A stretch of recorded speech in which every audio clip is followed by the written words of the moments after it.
Ganito tayo ngayon. Mahirap, magulo. Tila walang direksyon. Anong nangyari sa atin? Saan na tayo patungo?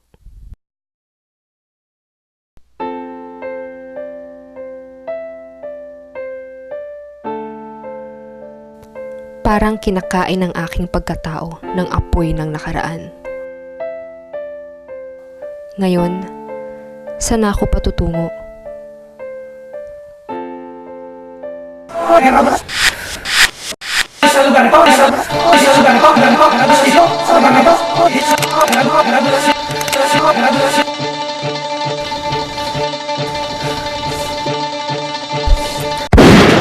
Gusto ko siyang magbayad.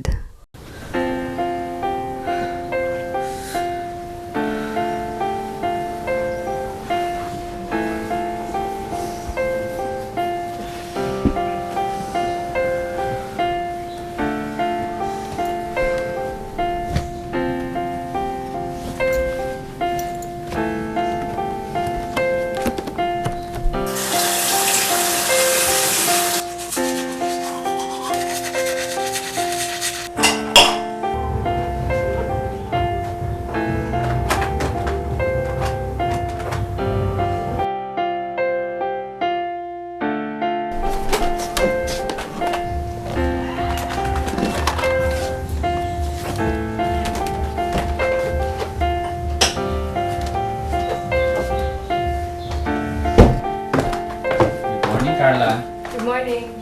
kumain ka muna bago ka pumasok. Medyo tinanghali ka ata ng gising. Hindi na, malilate na ako eh. Sige, ingat ka na lang. Magsisimba ako mamayang alas 6. Sama ka ba? Kailan ba ako sumama, Tito? Oo nga naman. Nabasa mo na ba tong issue tungkol sa budget sa Kongreso? Oo, pag-uusapan namin yan mamaya. May problema ka ba, Carla? Okay lang ako. Marami lang akong ginagawa. Kailan ka pa nawala ng ginagawa? O sige, mauna ka na. Mag-ingat ka.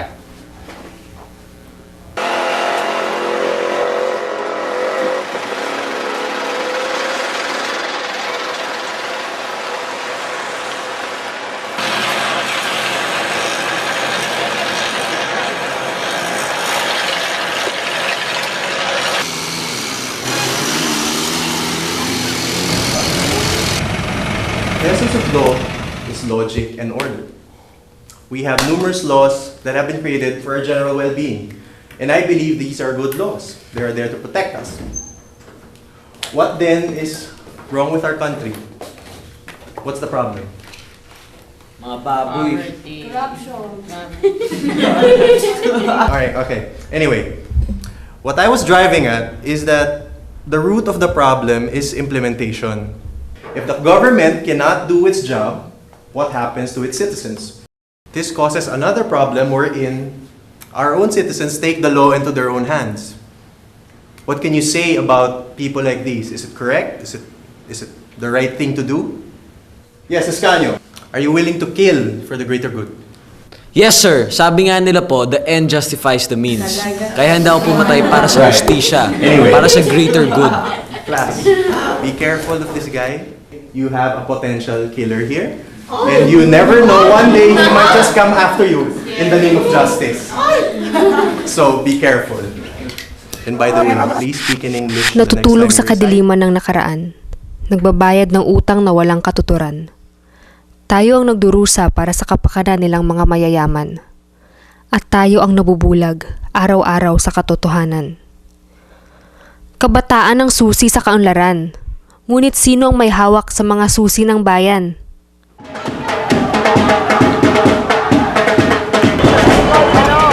Magandang gabi.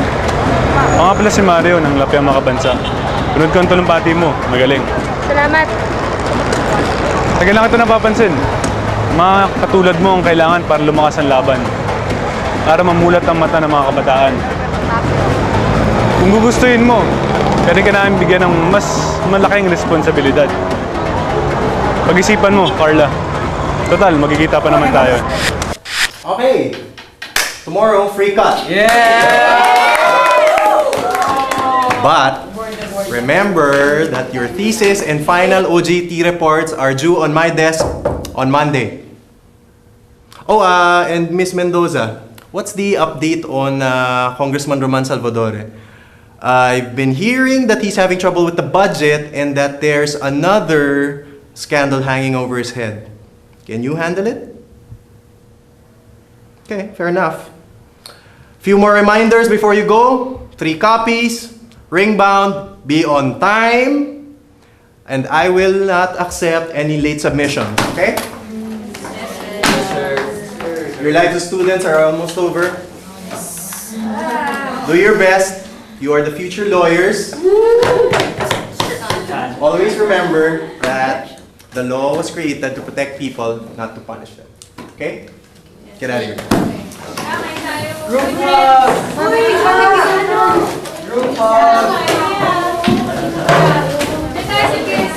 Ay, grabe. Last time ka talaga kanina. Talagang diretso ang makasagot ah. Siyempre, pag UG, kung ano nasa utak mo, yun dapat sasabihin mo eh. Hindi mabubulok yun sa loob ng utak mo eh. Di ba? Okay ka Carla. lang. Talaga si Carla laging malayo iniisip. Oo nga eh. Carla. Okay ka lang. Oh, basta, balitaan mo na lang kami sa desisyon ng sectoral meeting ha, para maabasuhan yung mga Oo. cast. Okay? Sige. Carla, mag-ingat ka. Sige. Sige, Carla.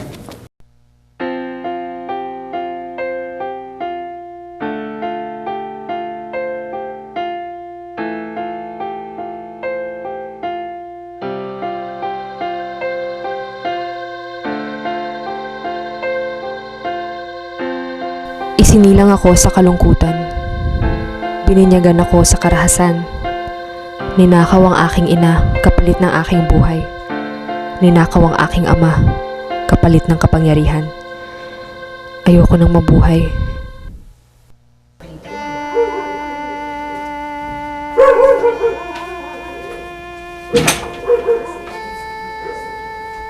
Ano ba gusto mong gawin? Ano pa ba yung gusto mong patunayan? Ano pa ba gusto mong gawin sa buhay mo? Ano pa ba? Lagyan mo ng direksyon yung buhay mo. Ganyan ka na lang ba lagi? Kaya ako natatakot. Hindi ko alam kung hanggang saan ka dadalhin ng galit mo yan. Napakasakit mawalan ng pamilya. Pero mas masakit ang mamuhay na walang katahimikan. Hindi ako matatahimik. Hanggang kailan yan sisirain ang buhay ko? Hindi pa ito ang katapusan ng lahat, Carla. Nagsisimula ka pa lang ng buhay mo. Huwag mo itong sayangin. Tagal na akong patay, Tito. Huwag mong sabihin yan. Bakit? Nabigyan ba tayo ng hustisya? Wala sa batas at wala sa sistema ang hustisya. Wala rin sa Diyos. Diyos? Ano bang nagawa niya? Nasa kamay natin ang hustisya.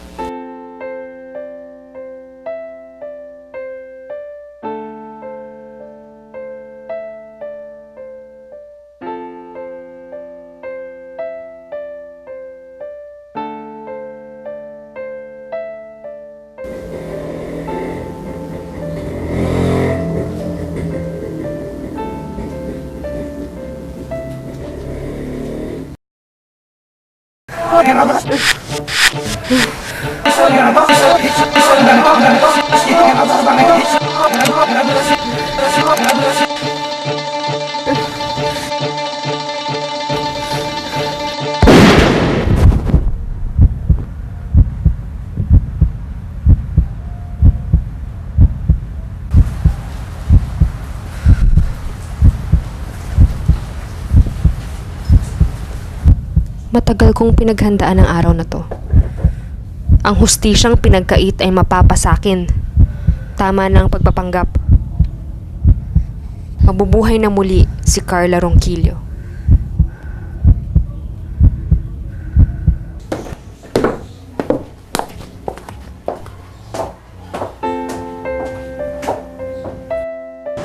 Lahat pa din nagsisimula sa pamilya. Dito tayo nauhubog at siyang magdidikta kung paano natin naharapin ang suliranin sa mundo. Hindi ko naranasan yun eh. Pinagkaitan ako ng pamilya. Lumaki ako mag-isa. Mag-isa sa impyernong ito. Ikaw ang pumili na maging mag-isa. Pinatigas mo ang iyong puso dahil ayaw mo nang masaktan. Kitang-kita ang galit sa iyong mga mata. Sinara mo ang sarili mo sa mundo. Bakit? Pinili ko bang mamatay sila? Alam mo ba ang mga naranasan ko? Hindi! Hindi mo alam. Wala kang alam.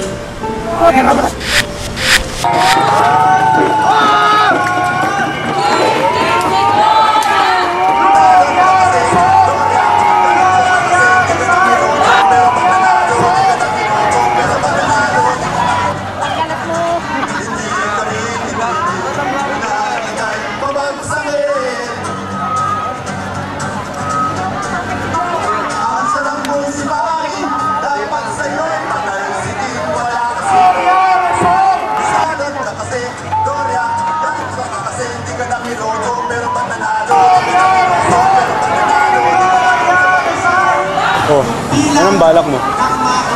Paano natin makakamit ang hustisya? Kung mismo mga tao sa korte kayang-kayang bilhin ng pera, hindi ba dapat ilagay natin sa sarili nating kamay ang hustisya? Sigaw tayo na sigaw, di naman tayo naririnig. Tama ka. Hindi natin makakamit ang hustisya at kahit anong reforma dahil sa sistema natin bulok. Kaya tayo nandito para lumaban. Pero tandaan mo, hindi personalan ang laban. Huling araw ko nasa opisina niya ngayon. Sana huling araw na rin ang paghihirap ko. Hindi ko pa nga alam kung anong mangyayari mamaya eh. Galit na nagdala sa'yo sa laban na ito. Yun ang gusto mong sabihin sa kanya dahil pinatay niya ang iyong pagkatao nung bata ka pa. Gusto ko siyang magbayad. Ikaw at ikaw lang ang makakasisyon. Sana makabangan ka.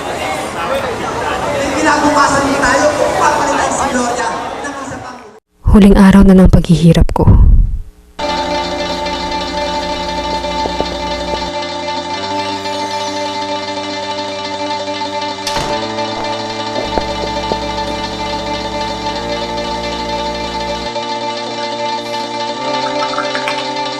Darla, pakisabi sa sekretarya ko na wala mo na mag-disturb sa akin. Lalo na yung mga nag-interview na yan.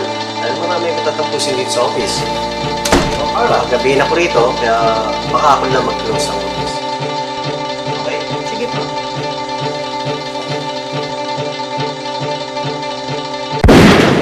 Gusto ko siyang magbayad.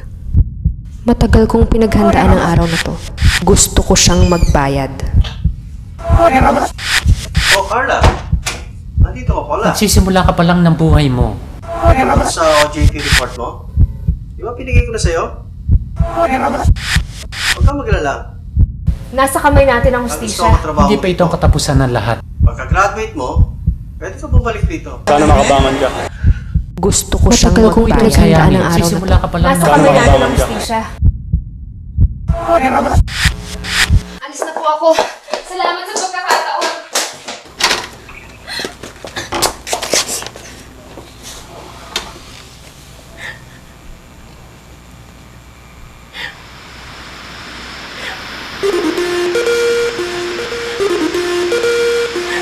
Dismissed ang kasong murder laban kay Mayor Roman Salvador ng Kasumugod dahil sa kuha ng matibay na ebidensya. Matatandaan na siya ang pangunahing suspect sa pagpasilang kay dating Mayor Anton Ronquillo. Mahigpit na kalaban niya noong 1989 local elections. Walang nakuhang pahayag o reaksyon mula sa mga nawiwan ni Ronquillo. Kumakalim tayo sa pagbansang balita. Sino yung iwan niya si Maray? Lagi mo kinakontra sa sabay. Pesiyawa ako!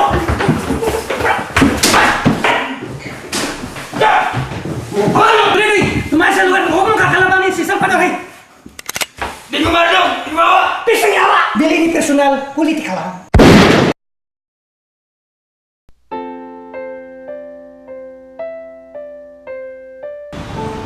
Buong buhay ko, wala na akong ibang ginusto kundi pagbayaran siya sa ginawa niya sa pamilya ko. Lintik na politika yan. Yan ang sumisira sa buhay ng tao eh. Sa buhay ko. Kinailangan naming tumakas at mag-iba ng pagkatao. Dahil dyan, nakalapit ako sa kanya nang hindi niya nalalaman. Pero hindi ko pala kaya yun. Nagkaroon ako ng pagkakataon pero... Kung ginawa mo yun, maging katulad ka rin ng taong kinamumuhian mo. Alam ko na hindi mo hayaan mangyari yun sa sarili mo. Muntik na nga, di ba? Sa mga ganitong sitwasyon natin nakikita, kung sino at ano ba talaga tayo. Simula pa lang yan ang iyong pabangon. Simula na paghilom ng sugat ng iyong nakataan. Akala ko matatapos na ang paghihirap ko pag namatay rin siya. Hindi pa ba tapos? Ang buhay ko, parang pelikula, hindi ba? Pero hindi. Hindi ba't ito ang storya ng bawat Pilipinong naghahanap ng direksyon? Ang storya ng mga taong namulat sa karahasan ng buhay? O storya ng ating bansang hindi malaman ang gagawin? Sabi nila, ang kabataan ang kinabukasan ng ating bayan. Ngunit kung pagkakaitan sila ng karapatan, katarungan at kapayapaan, paano na ang kanilang kinabukasan? May pag-asa pa kaya sila? Tulad ko, maraming nasira ang buhay dahil sa pagkailap ng hustisya. Makakamit pa kaya namin ito? Pero ang mas magandang tanong ay, may hustisya pa ba sa mundong ito? Hindi ko alam. Pero ang alam ko, hindi ito kayang tapatan ng karahasan. Saan ako patutungo? Sa bawat araw na lilipas, sana dala nito ang mga sinag ng pag-asa. At sana, mabigyan na ng liwanag ang kadiliman ng akin at ating nakaraan. Sana.